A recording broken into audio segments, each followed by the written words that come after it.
Ең бірінші қарастыратын әрпіміз ол неміс тіліндегі В әрпі. Бұл әріп үнемі орыс қазақ тіліндегі В сияқты болып оқылады. Мысалы, Васе, су сөзінің неміс тіліндегі оқылуы. Келесі мысал Ваген, Вольке, және соңғы мысал Вохе, апта сөзінің немісше аталуы. Келесі әріп ол фау әрпі. Немістің өзіне тән сөздерінде орыс қазақ тіліндегі Ф сияқты болып оқылады. Мысалы, біздегі фабрика сөзі, Фарида деген сөздегі Ф сияқты болып оқылады. Мысалы, фогель, бұл неміс тілінің өзіне тән сөз. Сондықтан фау әрпі Ф болып оқылады. Фогель. Фата неміс тіліндегі әке сөзінің аудармасы. Фия 4 санының оқылуы. Және соңғы мысал фоль. Мысалы, стақан, ыдыс толық болған кезде фоль деп оны сипаттауға болады. Бірақ егер осы фау дыбысы кейбір кезде В болып оқылады. Бұл яғни егер сөз шет тілінен енген болса, мысалы латын, француз, ағылшын тілінен енген сөздерде ол Ф емес В болып оқылуы мүмкін. Ол үшін мына мысалдарды қарастырайық. Визум. Бұл біздегі халықаралық виза сөзінің немісше дыбысталуы, ол латын тілінен енген. Келесі вазе. Вазе сөзі француз тілінен енген. Бізде де ол ваза деп айтылады, ал неміс тілінде вазе деп дыбысталады. Келесі тағы бір мысал витамин. Витамин сөзі де сол латын тілінен енген. Вита деген латын тілінде өмір деген мағынаны білдіреді. Келесі тағы бір мысал варианте. Біздегі вариант сөзінің немісше оқылуы. Келесі ес әрпі. С әрпі сөздің басында немесе ортасында дауысты дыбыстың алдында тұрса, ол орыс қазақ тіліндегі З дыбысына айналып оқылады. Мысалы, зоны, күн сөзінің немісше айтылуы. Келесі залат. Бұл сөзді өте жылдам жаттап алуға болады деп ойлаймын, себебі біздегі орыс қазақ тіліндегі салат сөзінің немісше оқылуы тек ол салат емес, залат болып дыбысталады. Келесі тағы бір бізге таныс сөз зупе. Бұл орыс тілінде халықаралық сөз суп сөзінің немісше дыбысталуы зупе. Және тағы бір мысал зофа. Диван сөзінің немісше оқылуы. Яғни ес әрпі сөздің басында келсе, ол З болып неміс тілінде дыбысталады. Бірақ егер ес әрпі сөздің соңында тұрса, немесе қасында дауысты дыбыс болмаса, онда ол үйреншікті С болып оқылады. Біздегідей С болып оқылады. Мысалы, айнс. Осыған ұқсас тағы бір мысал хаус. Келесі мысал бус. Бұл сөзді де жеңіл жаттап алуға болады. Біздегі автобус сөзінің немісше аудармасы және оқылуы. Глаз. Стақан сөзінің немісшесі. Неміс тілінде сөз соңындағы ер тіркесіндегі ер әрпі анық айтылмай, жұмсақ қысқа а дыбысына айналып кетеді. Мысалы, мутта ана сөзінің айтылуы. Бруда бруда, аға, іні. Васе, және соңғы мысал лерера. И және и ол әріптері қатар тұрған кезде ай дыбысын береді. Бұл дифтонг, бұл тіркес неміс сөздерінде өте жиі кездеседі. Мысалы, майн, менің деген сөздің немісшесі майн. Сол сияқты вайн, вино сөзінің оқылуы вайн. Полицай, и және и әріптері бұл сөздің ең соңында тұр. Полицай деп оқылады. Және тек қана осы дифтонгтан тұратын мысал, ол жұмыртқа сөзінің немісшесі ай. Келесі тағы бір дифтонг, ол е және у әріптері қатар тұрғанда ой дыбысын береді. Біздегі ой дыбысын береді. Мысалы, ойропа. Европа сөзінің немісше оқылуы. Келесі ойро. Европадағы ақша айналымы біздегі евро деп аталатын немісше ойро деп оқылады.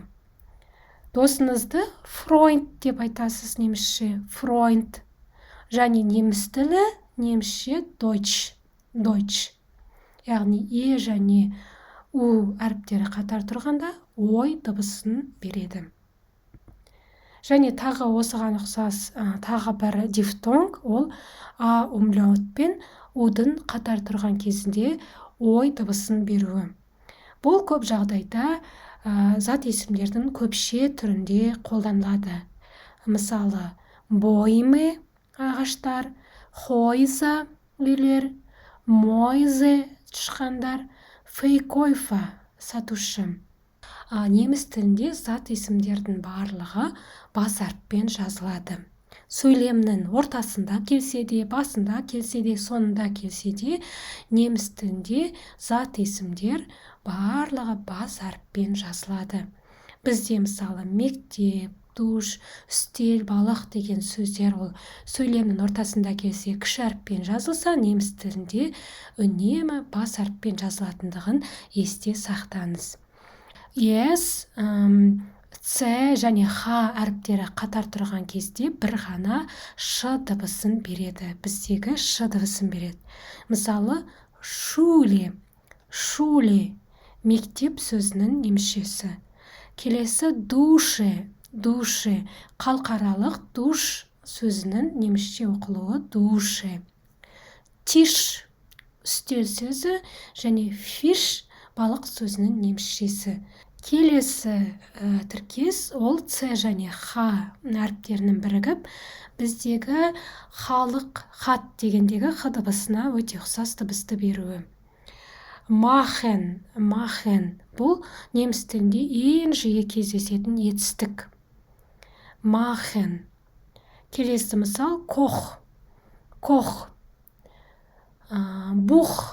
Бух, кітап сөзінің немісшесі. Және соңғы мысал, ол ахт. Ахт, ол 8 санының немісшесі. Яғни С және Х қатар тұрып, біздегі Х дыбысын береді. Ахт. Келесі тіркес, ол алдыңғы слайдтағы тіркеске өте ұқсайды, бірақ С және Х әріптері егер жіңішке дауыстылардан кейін және дауыссыз дыбыстардан кейін келгенде өте жұмсақ Х және жіңішкелік белгісінің қатар тұрғандағыдай дыбысты береді. Мысалы, техник. Яғни бұл жерде С және Х жіңішке е дыбысынан кейін келгендіктен осылай жіңішкеріп айтылады. Техник. Келесі неміс тілінде өте жиі қолданылатын сөздің бірі их. Их ол мен деген мағынаны білдіреді. Келесі мысал метхен. Және соңғы мысал мюнхен. Мюнхен ол Германиядағы ең атақты қалалардың бірі. Мюнхен қаласының немісше дыбысталуы.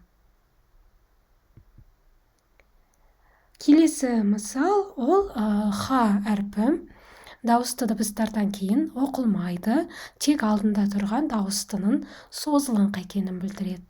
Мысалы, бан, бан. Келесі мысал, вонен, вонен. Тұру деген етістік. Осы жерде тұрамын, осы қалада тұрамын дегенде вонен деген етістікті қолданамыз.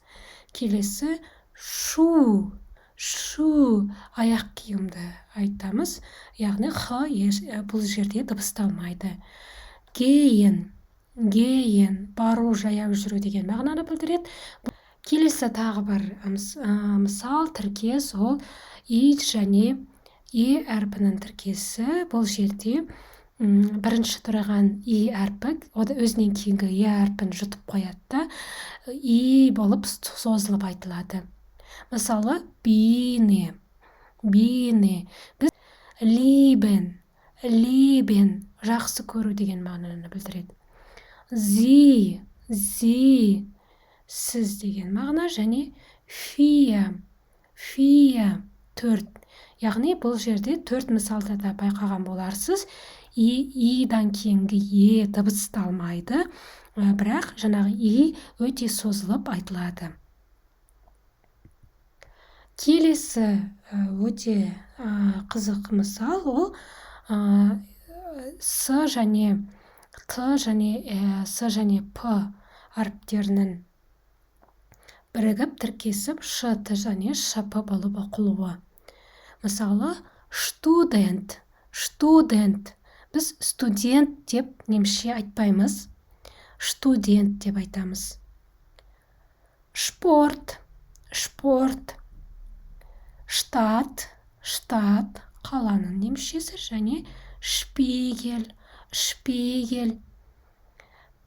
Яғни, мысалы, бізде қазақ, орыс, ағылшын тілдерінде де студент деп айтылса, неміс тілінің акценті, неміс тілінің оқылу ережесі бойынша штудент деп оқимыз.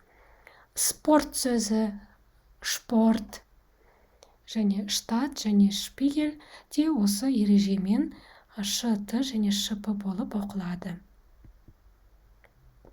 Екі сөздің соңындағы екі жұрнағы их болып оқылады. Мысалы, ледих, ледих, бойдақ, тұрмыс құрмаған адамды сипаттағанда ледих деп айтамыз. Келесі мысал, Ляйпциг, Ляйпциг. Бұл Германиядағы қала атауы Ляйпциг. Кёниг, Кёниг. Король, патша сөзінің немісшесі. Соңындағы екі әріптерінің тіркесі их болып оқылады. Және тағы бір мысал, цванциг. Цванциг 20 санының немісше оқылуы.